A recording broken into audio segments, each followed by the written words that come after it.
मेरे भाई बहन, इस तरह जल क्रीड़ा करते करते कब शाम हो गई उसको पता नहीं चला। ये गजराज कौन है? ये हाथी कोई और नहीं है, हमारा मन ही गजराज है, हमारा मन ही ये हाथी।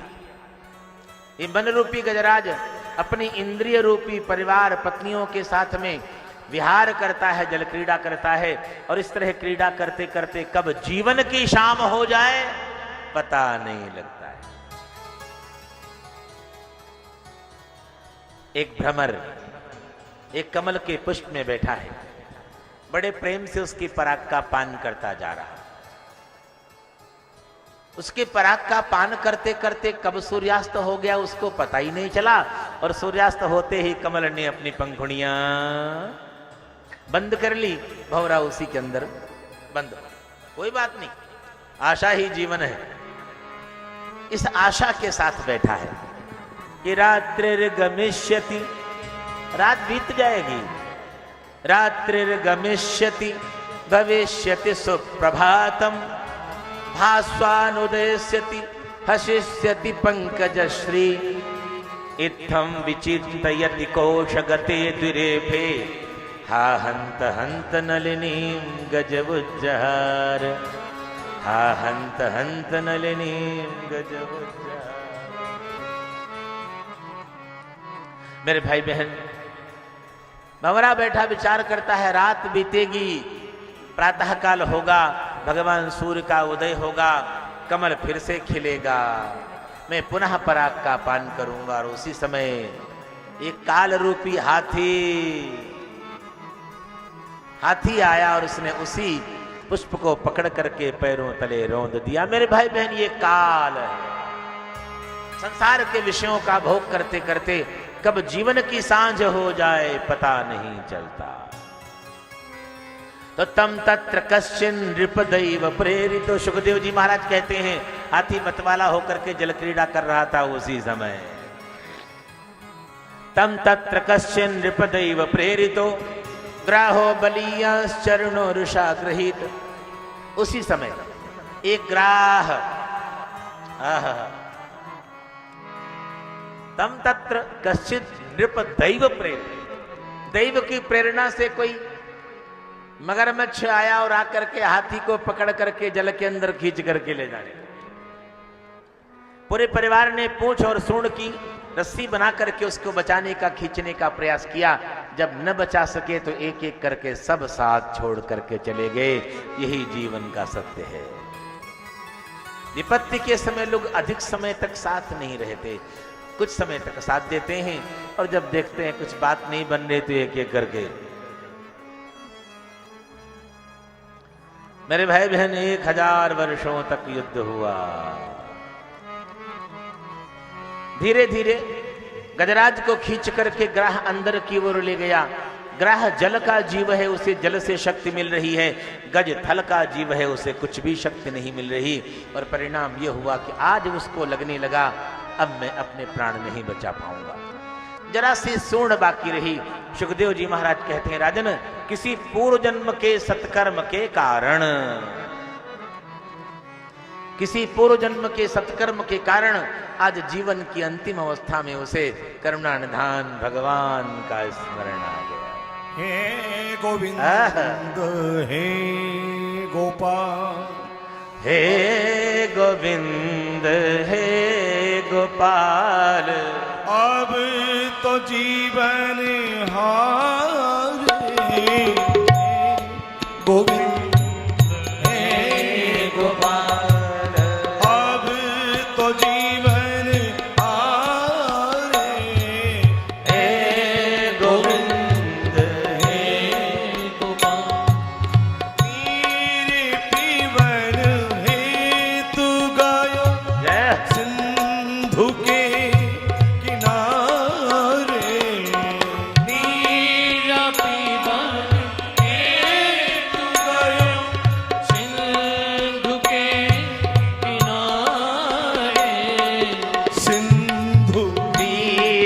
बसत ग्राह, सिंधु बीच बसत ग्राह, चरण धरि पछारे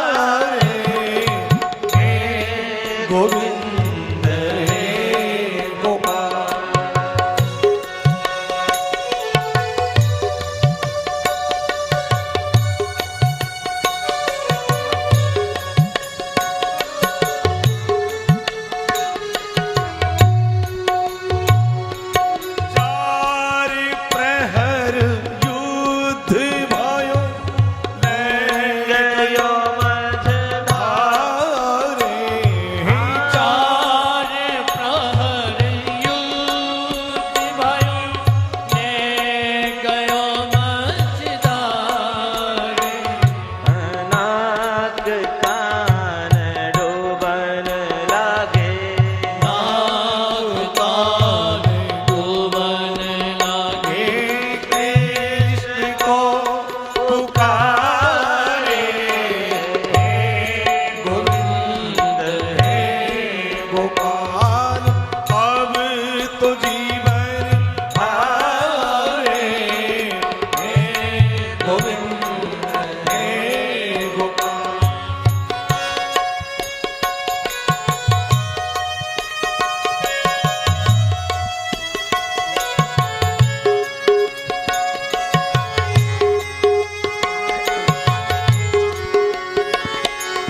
द्वारिका में साथ गायो, सोर भये भाई, द्वारिका में साथ गायो, सोर भये भाई, शंख चक्र गदा पद्म, शंख चक्र गदा पद्म, गरुड़ ले सिधारे, हे गोविंद राखो सद, अब तो जीवन हारे, हे गोविंद।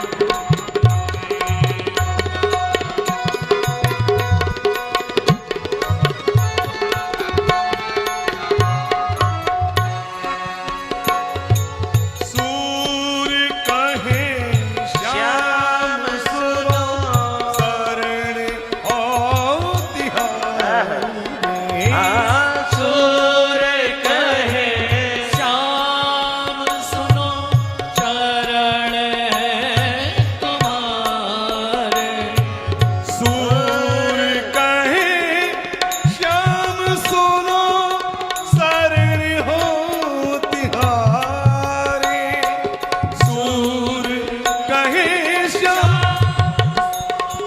शरण हो तिहारे, अब की बेर राख ले हो, अब की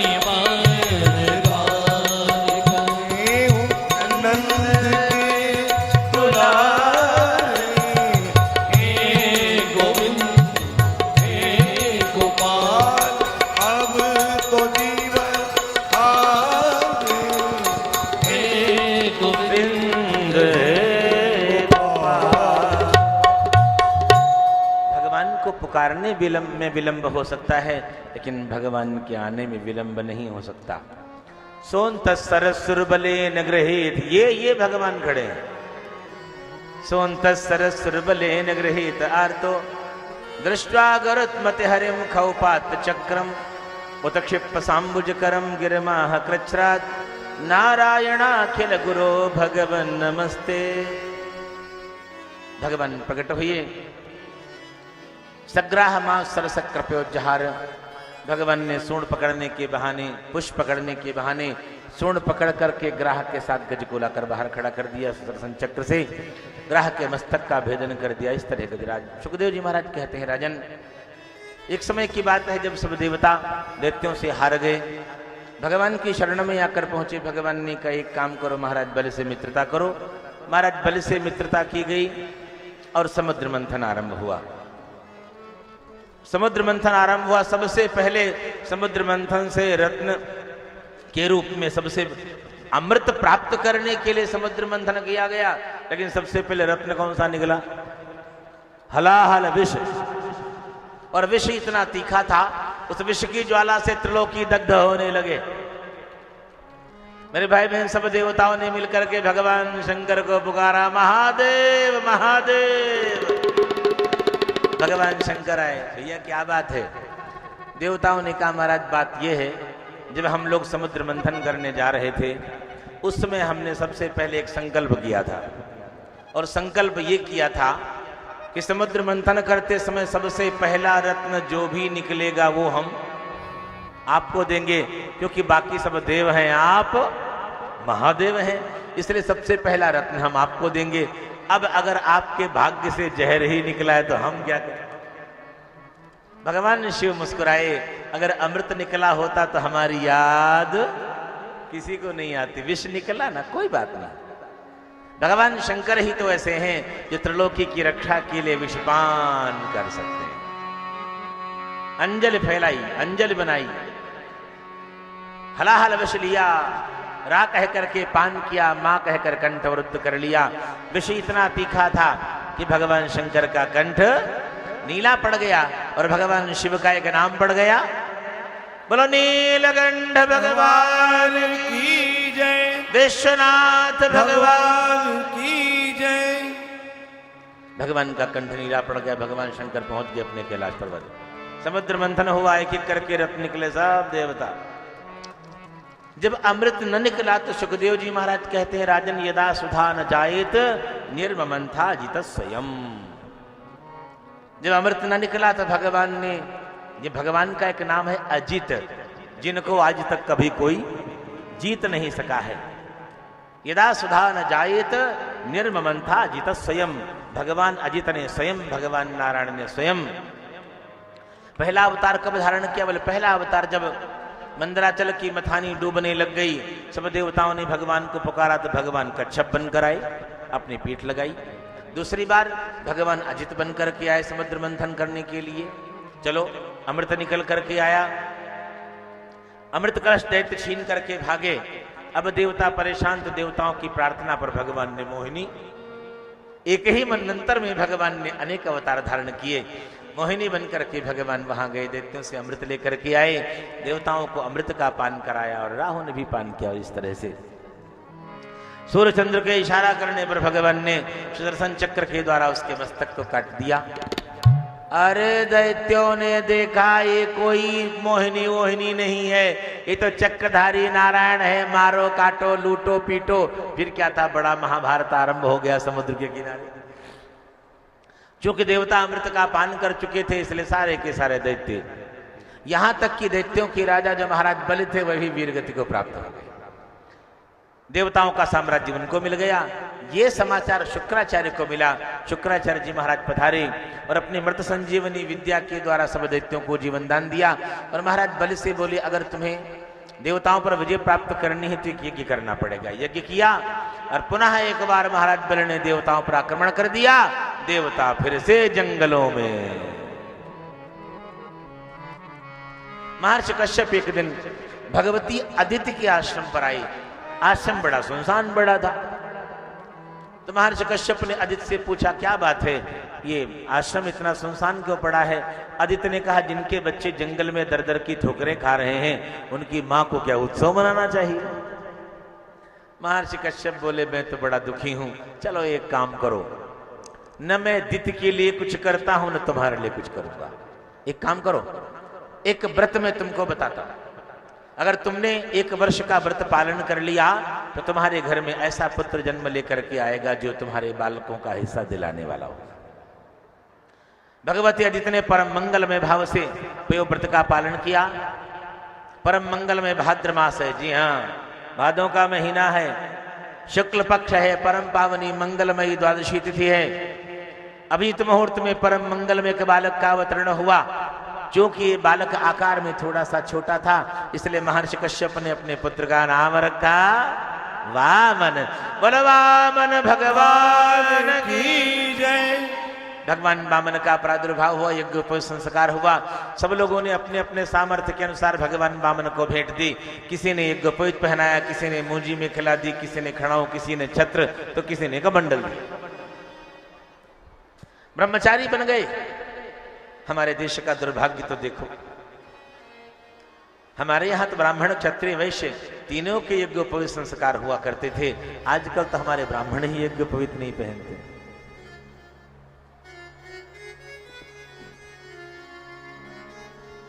यज्ञोपवीत संस्कार ब्रह्मचारी बनकर के भगवान वामन तैयार हो गए।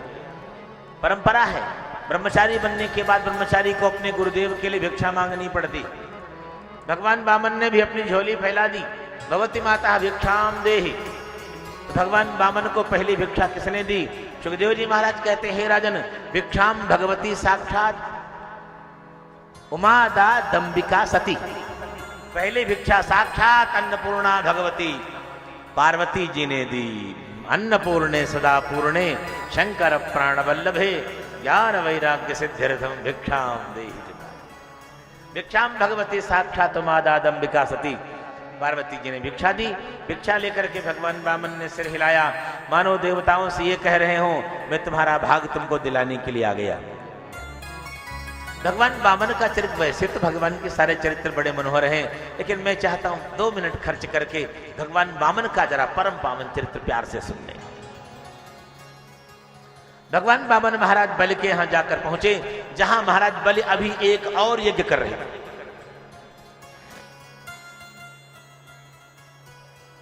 जैसे ही महाराज बलि ने भगवान वामन के रूप सौंदर्य, उनके तेज को देखा, यज्ञशाला से बाहर निकल करके आए, भगवान वामन को प्रणाम किया, अभिनंदन करके यज्ञशाला में ले गए, सुंदर सुवासन देकर बिठाया, षोडशोपचार से पूजा की।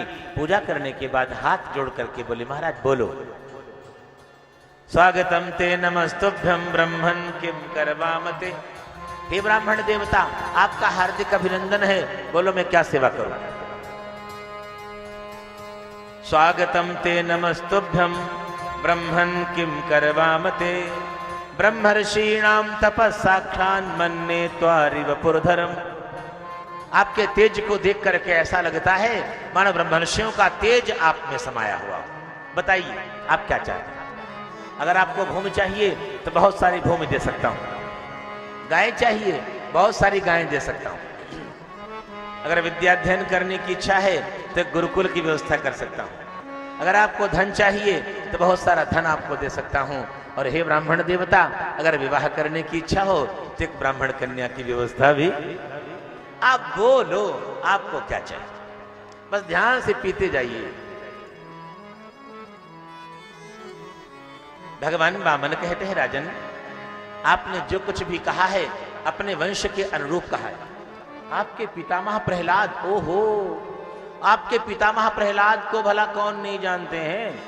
आपके पितामह प्रहलाद भगवान के बड़े भक्त, बड़े वीर, बड़े दानी थे। आहा। और आपके पिता महाराज विरोचन, आहा, बड़े प्रतापी, बड़े भक्त वत्सल, बड़े अच्छे राजा, दानी राजा। आखिर आप उन्हीं की संतान हो। अगर तुम ये कह रहे हो कि जो चाहो सो मांग लो, तो वास्तव में तुम्हारा वंश ही ऐसा है, तुमने अपने वंश के अनुरूप बात कही। महाराज बलि ने सोचा, ये छोटा सा बालक, अपने पूर्वजों की प्रशंसा सुनकर के महाराज बलि को बड़ा आनंद हुआ, और महाराज बलि विचार करने लगे, ये छोटा सा बालक मेरे दादा परदादा तक को जानता है। बड़ा आनंद हुआ। तो ब्राह्मण देवता, मांग लीजिए, आपको जो चाहिए मांग लीजिए। भगवान वामन कहते हैं, राजन अब मैं आज आया तो मांगने के लिए ही हूं, बोलो क्या चाहिए। तो राजन थोड़ी भूमि चाहिए। कितनी? बोले पदानि त्रीणि दैत्येंद्र सम्मितानि पदामम। राजन आज मैं आपसे केवल 3 पग पृथ्वी मांगता हूं, और वह 3 पग पृथ्वी भी मैं अपने पैरों से नाप के लूंगा। महाराज बलि ने अपना सिर ठोक लिया। जब इसने मेरे पूर्वजों की प्रशंसा की तब मुझे लगा बालक बड़ा बुद्धिमान है। मेरे सामने इतनी छोटी सी मांग रख करके इसने ये सिद्ध कर दिया कि देखने में जितना छोटा है इसकी बुद्धि भी उतनी ही। अरे महाराज बलि के द्वार पर आए हो तो कम से कम इतना तो मांग लो कि फिर किसी और के आगे हाथ फैलाने की आवश्यकता ना पड़े। भगवान कहते नहीं राजन, ब्राह्मण को उतना ही लेना चाहिए जितने में उसका काम चल जाए। अधिकम यो विकांक्षेत सस्तिनो दंडमर्हति। ब्राह्मण को उतना ही लेना चाहिए जितने में उसका काम चल जाए। महाराज बलि ने कहा अच्छा तो कम से कम इतनी भूमि तो ले लो जहां आश्रम बना करके। बोले नहीं नहीं, आश्रम बनाने भर को जगह नहीं चाहिए, केवल आसन डालने भर की जगह चाहिए। अरे तो कम से कम इतनी जगह तो ले लो, कुटिया। बोले कुटिया भी नहीं बनानी, केवल आसन डालने भर की जगह, बाकी तो मैं ले ही लूंगा। अरे कम से कम इतनी जगह तो ले लो जहां आराम, बोले आराम करने के लिए भी जगह नहीं चाहिए, केवल आसन डालने भर की जगह चाहिए।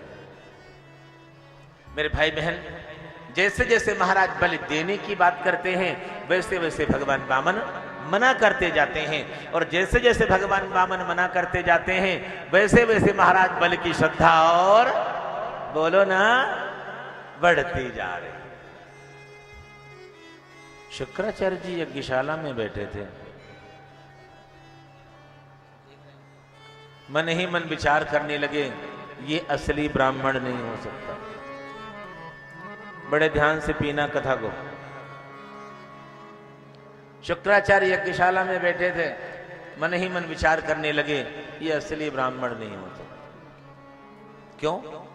असली ब्राह्मण क्यों नहीं हो सकता?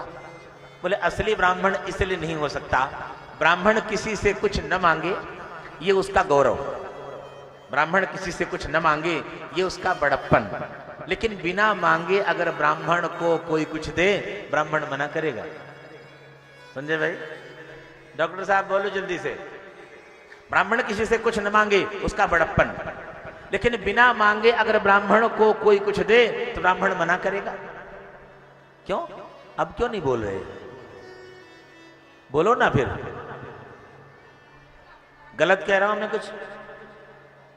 वो न मांगे उसका बड़प्पन, लेकिन बिना मांगे अगर ब्राह्मण को कोई कुछ दे ब्राह्मण मना करता है? नहीं ना, ये तो मना कर रहा है। इसका मतलब ये असली ब्राह्मण, तो फिर ये है कौन? शुक्राचार्य ने चिंतन किया। जैसे शुक्राचार्य ने चिंतन किया, शुक्राचार्य चीख उठे, एष वैरोचने साक्षात भगवान विष्णुरव्यः कश्यपादयतेर जातो देवानाम कार्य साधकः। ये कोई ब्राह्मण नहीं है, यह है कौन? बोले विष्णु हो अव्ययः, साक्षात भगवान नारायण है। कश्यपादयतेर जातो देवानाम कार्य साधकः, देवताओं का कार्य संपन्न करने के लिए कश्यप और आदित्य के तेज से जन्म लेकर के आए। कोई ब्राह्मण नहीं, मना कर दे नहीं दूंगा। महाराज बलि से बोले मना कर दे नहीं दूंगा। महाराज बलि बोले गुरुदेव अब कैसे मना कर दूं? जब तक नहीं जानता था ये कौन है तब तक मैं हाँ कर चुका था, अब कैसे मना करूं? जब पता लग गया तीनों लोगों का दाता है, अब मना नहीं करूंगा। तू नहीं जानता है ये क्या करेगा, जैसे ही तू संकल्प करेगा वैसे ये वामन से विराट बन जाएगा। फिर एक चरण से ऊपर के लोग नाप लेगा, एक चरण से नीचे के लोग नाप लेगा, भुजाओं से दिशाओं को नाप लेगा, शरीर से आकाश को नाप लेगा। तेरे पास देने को तीसरा पग नहीं बचेगा। असत्य भाषण के अपराध में तुझे नरक में रहना पड़ेगा। मना कर दे। महाराज बलि बोले गुरुदेव नरक में जाने के भय से मैं असत्य नहीं बोल सकता, क्योंकि इस संसार में कीर्तिर यस्य जीवति, इस संसार में मरने के बाद भी वो जीवित रहता है, संसार में जिसका यश होता है।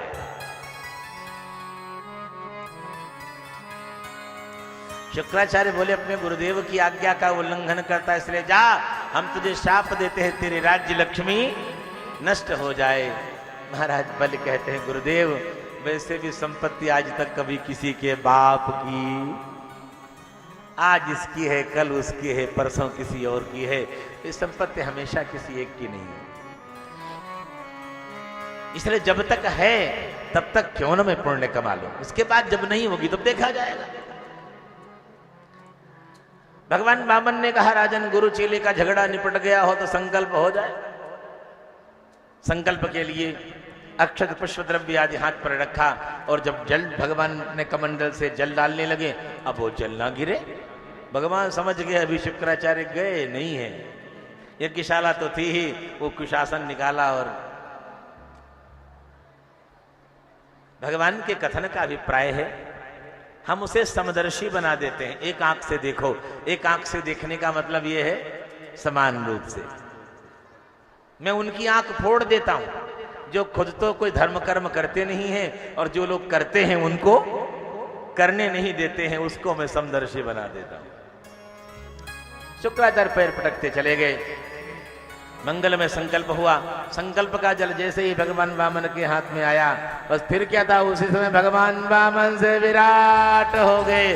बोलो विराट भगवान की जय, वामन भगवान की जय हो। वही हुआ, भगवान वामन ने दक्षिण चरण से ब्रह्मलोक में सीधे पहुंचे। ब्रह्मलोक में भगवान ब्रह्मा ने देखा है तो भगवान नारायण का चरण है, जल्दी से धोकर के कमंडल में रखा। आगे जाकर के वही जल तीनों लोगों को पावन बनाता है, गंगा बन करके अवतरित हुआ। बोलो गंगे मैया की जय, बोलो गंगे मैया की जय। गंगा का वो जल तीनों लोगों को पावन बनाता है। मेरे भाई बहन, दक्षिण चरण से ऊपर के लोग नाप लिए, वाम चरण से नीचे के लोग नाप लिए, भुजाओं से दिशाओं को नाप लिया, शरीर से आकाश को नाप लिया। और महाराज बल से बोले, ला तीसरा पग कहां से देगा तू? गरुड़ बांध ले से। गरुड़ जी ने बांध लिया। प्रहलाद जी महाराज आए। प्रहलाद जी ने कहा, महाराज ये संपत्ति इसको किसने दी थी? आपने दी थी, आपने ले ली, कोई बात नहीं। और सबसे अच्छी बात तो ये है, आपने इसको अपने बंधन में बांध करके ये स्वीकार कर लिया है, आप इसको आज भी अपना ही मानते हैं। क्योंकि व्यक्ति बांधता सिर्फ अपनों को है, परायों से हमारा क्या लेना देना है। मेरे भाई बहन, प्रहलाद जी चले गए, बोले आप जानो और आपका ये बच्चा जाने, हम तो चले। प्रहलाद जी चले गए। सुखदेव जी महाराज कहते हैं, राजन महाराज बल की आंखों से आंसू गिरने लगे। भगवान वामन ने कहा, रो क्यों रहा है? रो धो करके दिया गया दान अपने को नहीं चाहिए, क्यों रो रहा है? महाराज बल कहते हैं, गुरुदेव मैं दान देने के कारण नहीं रो रहा, मेरी सारी संपत्ति चली गई इसलिए नहीं रो रहा हूं, बल्कि मेरी आंखों में आंसू तो इसलिए हैं, मैं सोचता हूं संसार का व्यक्ति कपट करता है, ये बात तो समझ में आती है, आपने नारायण होकर के मेरे साथ कपट। रही बात एक पग पृथ्वी की, वो एक पग पृथ्वी तो मैं आपको अभी भी दे सकता हूं। अच्छा, एक पग पृथ्वी में आपको अभी भी दे सकता हूं, अगर आप फिर से वामन बन करके जिस रूप में आप मांगने आए थे, अगर वैसे ही वामन बनकर आप आ जाए तो मैं एक पग पृथ्वी आपको दे दूंगा। अच्छा, गरुड़ खोल दे इसको। बंधन मुक्त हो गया, ला दे। महाराज बलि कहते हैं, गुरुदेव सच्ची बात तो ये है, इस शरीर में भी तो पृथ्वी जल तेज वायु आकाश है, पृथ्वी तो इसमें भी है। आप एक काम कीजिए, आप मेरा मस्तक नाप लीजिए। हाँ, मैं जान गया था आप त्रिलोकी के दाता हैं नारायण, फिर भी अभिमान तो देखो, फिर भी कह रहा था मांग लो जो चाहिए, इतना अभिमानी मैं हो गया था। आप एक काम कीजिए, मेरे अहम को नाप लीजिए, आप मेरे मस्तक को नाप लीजिए, इस तरह आपको एक पग पृथ्वी मिल जाएगी और मुझे मेरा संकल्प पूरा हो जाएगा। इतना कह करके महाराज बल ने अपना मस्तक झुकाया।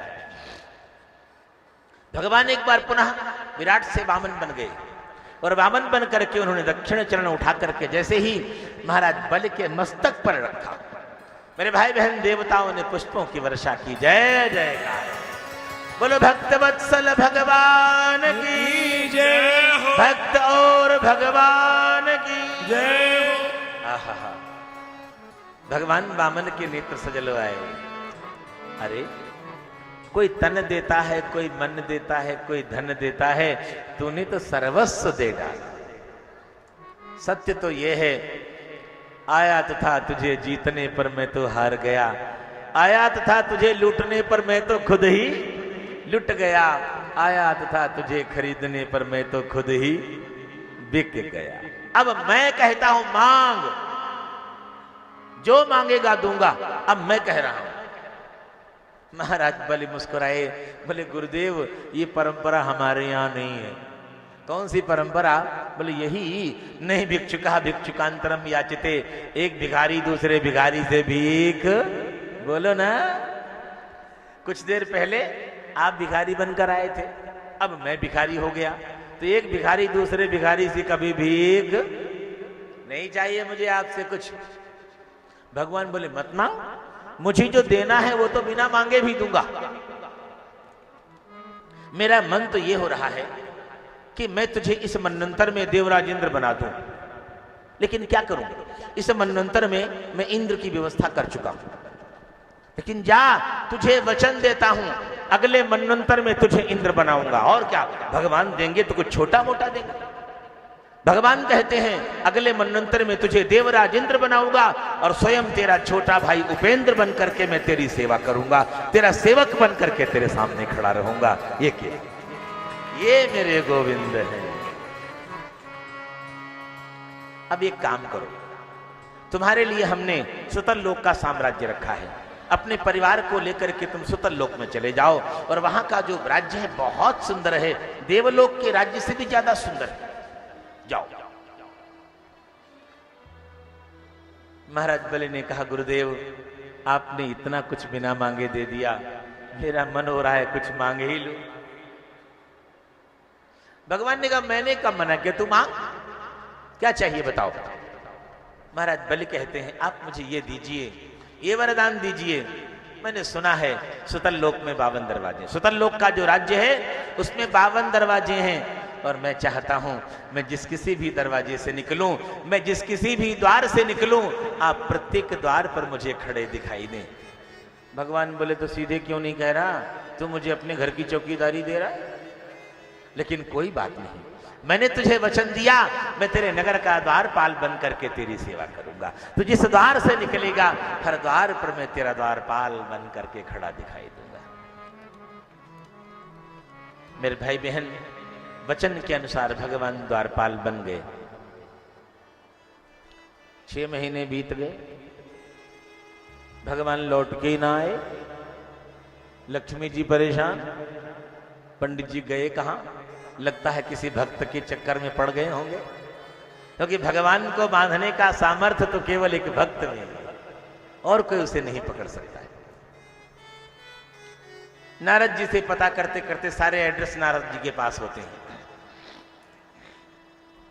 नारद जी से पता करती करती भगवती लक्ष्मी एक साधारण सी नारी बन करके सुतल लोक में महाराज बलि के द्वार पर जाकर पहुंचे। महाराज बलि के सामने खड़ी और महाराज बलि से बोली भैया मैं जानती हूं आपके कोई बहन नहीं, आपके कोई बहन नहीं है और मेरे कोई भाई नहीं है। ना सुंदर संबंध। मैं जानती हूं आपके कोई बहन नहीं है और मेरे कोई भाई नहीं है। आज मैं रक्षा सूत्र बांध करके आपको अपना भाई बनाना चाहती हूं। महाराज बलि गदगद हो गए, हृदय आनंदित हो गया। महाराज बलि ने कहा हाँ बहन, आप जैसी बहन मिले तो भला कौन मना कर सकता। ये लो। झट करके महाराज बलि ने अपना हाथ आगे बढ़ा दिया और भगवती लक्ष्मी ने बड़े प्रेम से रक्षा सूत्र महाराज बलि के हाथ में वो सूत्र बांधा। महाराज बलि ने कहा बहन आज के बाद जो कुछ भी आपके भाई का है वो सब तुम्हारा। आज और अभी से जो कुछ भी तुम्हारे भाई का है सब तुम्हारा। इसके अतिरिक्त भी अगर मेरी बहन को कुछ चाहिए तो बिना संकोच के मांग सकती है, मैं मना नहीं करूंगा। भगवती लक्ष्मी ने कहा भैया सच्ची बात तो यह है भगवान की कृपा से हमारे यहां सब कुछ है, कोई कमी नहीं है। अगर हमारे घर में किसी चीज की कमी है तो केवल आपके इस द्वारपाल की कमी है। ये अपना द्वारपाल मुझे दे। मेरे भाई महाराज बलि की आंखें बरस, महाराज बलि की आंखों से गंगा यमुना बहने लगी। महाराज बलि बोले बहन मैं जान गया था, पहले मैं जान गया था आप साक्षात लक्ष्मी हो, लेकिन बहन बन करके आई हो, भला कैसे मना कर सकते। जाइए। कितना मधुर शब्द।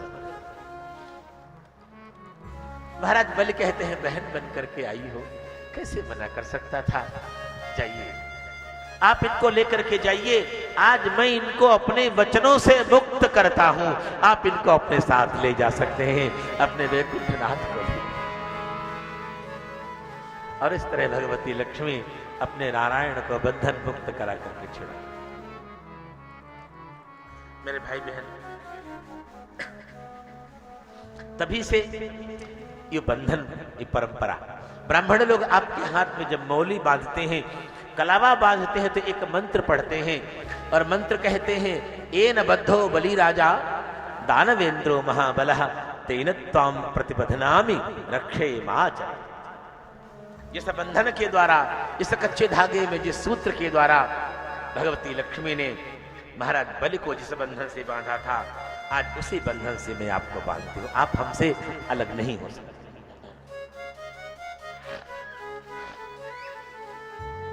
इस तरह से भगवान वामन का परम पावन चरित्र सुखदेव जी महाराज कहते हैं, राजन, परम मंगलम इक्ष्वाक वंश की पावन कथा।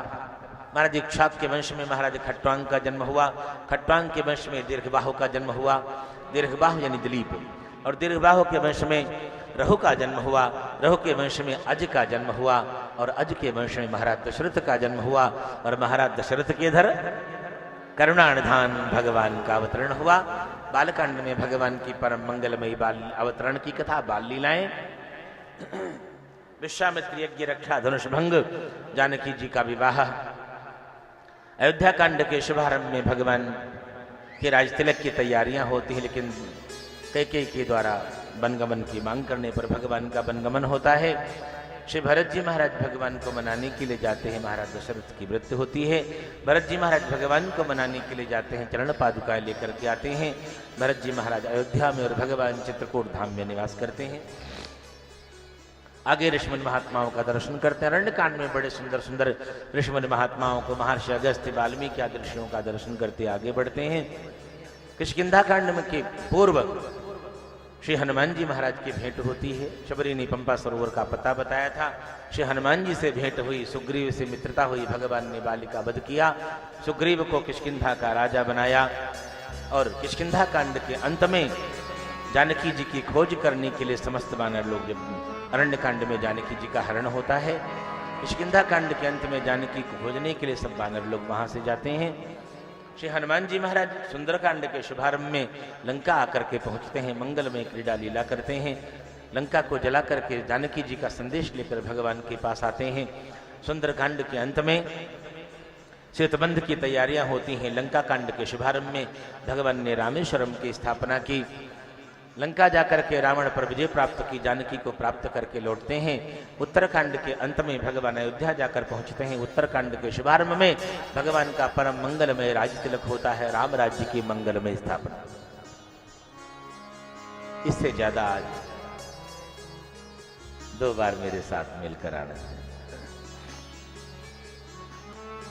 हरे राम राम राम सीता राम राम राम, हरे राम राम राम सीता राम राम राम, हरे राम राम सब गाइए, हरि बोल, राम राम, हरे राम राम राम सीता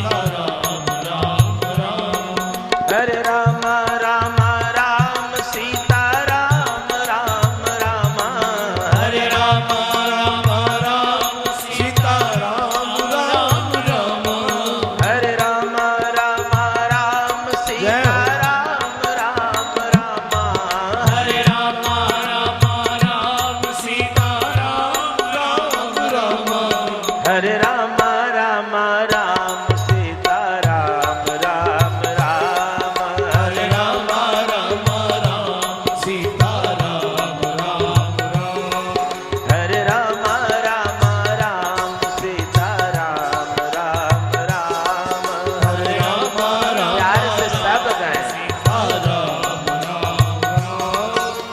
राम राम राम सीता राम राम राम, हरे राम राम राम सीता राम राम राम, हरे राम राम राम सीता राम राम राम, हरे राम राम राम सीता राम राम राम, हरे राम राम राम सीता राम राम राम, हरे राम राम राम, जय हो हरे राम राम राम सीता राम राम राम, हरे राम राम राम सीता राम राम राम, सीता राम राम राम, सीता राम राम राम, सियावर राम रामचंद्र महाराज की जय हो। उमापति महादेव की जय हो। श्री हनुमान जी महाराज की जय हो। ओम नमः पार्वती पते हर हर हर महादेव।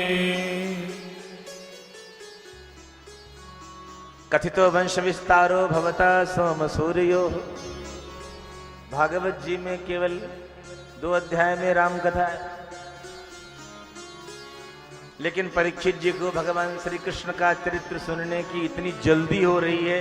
बोले महाराज कथितो वंश विस्तारो भवता सोम सूर्यो। आपने बड़ी सुंदर सूर्य और चंद्र वंश की कथा सुनाई, अब जल्दी से जरा भगवान की पावन कथा। कथितो वंश विस्तारो भवता सोम सूर्यो राज्ञाम चोभय वंश्यानाम चरितम परमाद्भुतम। अवतीर्य दूरवंशे भगवान भूत भावनः कृतवान यानि विश्वात्मा तानि नो पद विस्तरात्।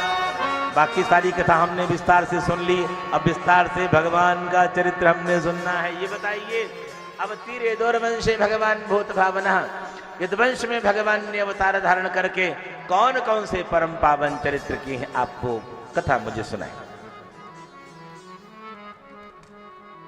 महाराज सुखदेव जी महाराज कहते हैं, राजन आज 4 दिन हो गए, 4 दिन से तूने न कुछ खाया न कुछ पिया, आज कुछ खा पी ले, फिर भगवान की कथा सुनाता।